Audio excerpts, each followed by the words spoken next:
and we're ready to begin chapter 3. And in chapter 3, we're going to be talking about molecules, compounds, and then we'll get into chemical equations. So starting off, we're going to talk about a lot of conceptual things and how to name things. And then we'll get into some more complex concepts later. But in this chapter, what we're going to learn is we're going to learn how to represent the compounds, so kind of how to write their formulas, how to name them, how to determine what type of compound they are.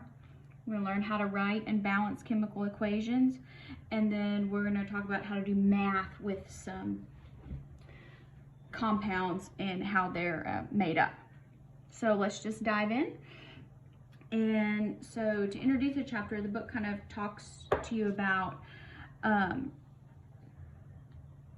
water and how it's different from hydrogen and oxygen. So what makes a compound is when two or more elements combine and they are going to form a compound. So they're going to bind together, we're going to have bonds. So when that happens, when they form a compound, the compound is an entirely new substance. So let's just kind of make a comparison here. Water is made of hydrogen, is made of oxygen, and then you have water. So if you're going to boil hydrogen, it's really easy. That occurs at negative 253 degrees Celsius. So hydrogen is usually a gas. Oxygen, also very easy. Negative 183 degrees Celsius.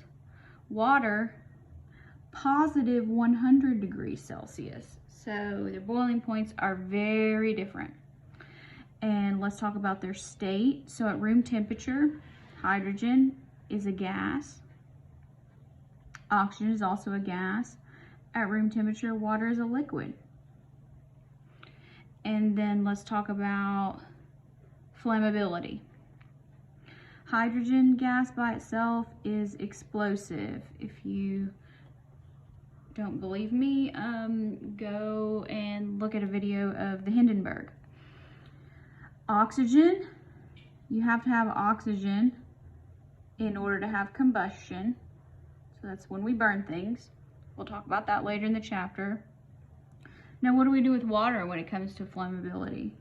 We actually use it to extinguish flames. So even though water is composed of hydrogen and oxygen, this is a new substance with completely different properties. And that's the point.